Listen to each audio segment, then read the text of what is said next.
You know how people say your college farewell is supposed to be all fun, tears, and nostalgia? Yeah, mine wasn't like that. Mine felt like getting stabbed in the chest twice and then someone poured salt over it. My name's Adam and this is my story. That night, I was outside with my best friend Alex, his girlfriend Jessie, and my childhood friend Lily.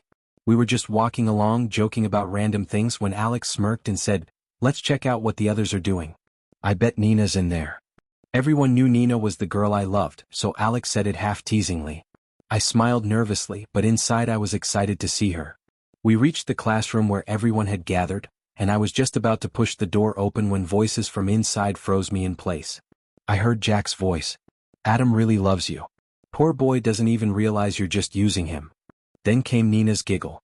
The sound hit me like a knife to the chest. Jessie gasped, covering her mouth. Lily gently touched my back as if to keep me standing.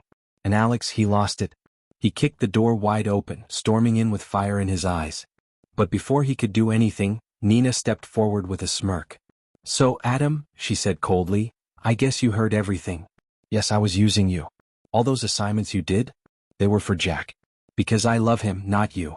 She clung to Jack's arm and added, "Now get lost. Your beast of a friend, his girlfriend, and that childhood friend of yours, you four make the dumbest group I've ever seen." Laughter filled the room. Their mockery echoed in my ears. Alex clenched his fists, ready to throw a punch, but before he could, there was a sharp crack. It was me.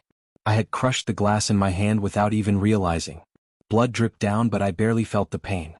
In a low, steady voice I said, "Don't you dare mock my friends." The laughter stopped instantly. Nina and Jack stared at me in shock, as did the rest of the room. Without another word, I turned and said, "Let's go." Alex shot them one last icy glare before following me out. We ended up at Jessie's house. Lily carefully bandaged my hand while Alex paced angrily. "Man, I should have knocked Jack out right there," he muttered. I tried to calm him down. "Relax, Alex. If you'd punched him, his soul might have flown out of his body." He gave me a sharp look. Says the guy who crushed a glass with his bare hand. Wanting him to cool off, I told Jessie to take him for a walk. Soon it was just me and Lily. I sat quietly, replaying Nina's words in my head. It hurt so much I didn't even know what to think anymore. Then Lily slipped her hand into mine. I looked up and her eyes were soft, full of warmth. "Adam," she whispered, "since Nina doesn't love you, will you be my boyfriend?" I was stunned. My voice wouldn't come out. She gave a small, trembling smile. "I've loved you for a long time. But I stayed silent because I saw how much you loved her." Her words felt so pure, so true. I held her hand tightly. "I did love Nina once, but that's in the past. Yes, Lily. I'll be your boyfriend." Her tears turned into a smile. "Yes," she whispered. That's when Alex and Jessie returned. They had forgotten Alex's phone and had seen everything. They stood at the door, smiling at us quietly. Lily and I both turned red, but deep down, I knew my story had just taken a new turn. Losing Nina wasn't the end. It was the beginning of something better. After that night, the four of us stuck together more than ever. We moved to my hometown where my family owned an old hotel. It was run down, but we worked hard to bring it back to life. At first, business was slow. The town wasn't a popular spot, and we barely made a profit. But then luck found us. A new tourist attraction opened nearby, and suddenly travelers started flooding in. Since our hotel was the only one around, business exploded. We renovated more, built a restaurant serving local meals and stories of the town, even added a park for kids. What started as a broken-down hotel became something alive and full of joy. Years passed like that. Our business flourished and so did we. Soon, both Alex and I were preparing for the happiest moment of our lives, our weddings. He was marrying Jessie and I was marrying Lily. With just a month left until the big day, we decided to visit our old college again. We wanted to invite a few people and walk through those halls one last time. On the way through the city, I noticed a small cafe closing for the evening. A waitress stood at the door. Something about her face felt familiar. I asked Alex to stop the car. When I got closer, my heart jumped. It was Nina. We went inside.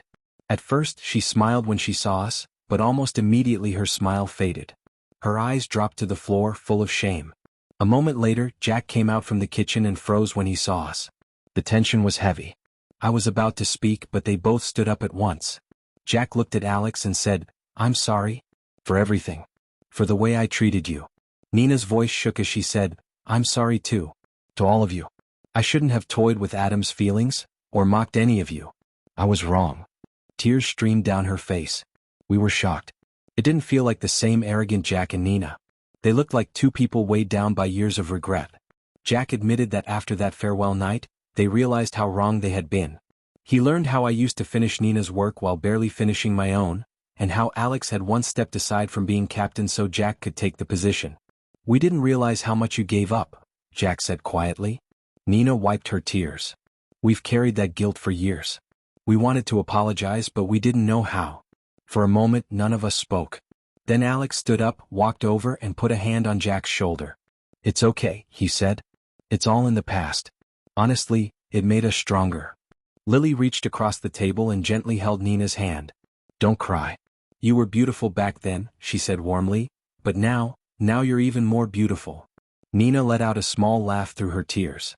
I added, "We were angry back then, sure. But hearing you both apologize, somehow all that anger just disappeared." Jessie clapped her hands together. "Well, since we're all here, why don't we celebrate? Let's make tonight a happy one." And so we did. Looking back, I realized something. That farewell night had felt like the end of everything. But in truth, it was the beginning. It showed me who my real friends were. It brought me to the woman who truly loved me. It taught me to turn betrayal into strength, and anger into forgiveness. And years later, sitting in that cafe, laughing with the very people who once hurt me, I understood one thing. Sometimes life breaks you, just so it can rebuild you stronger than ever.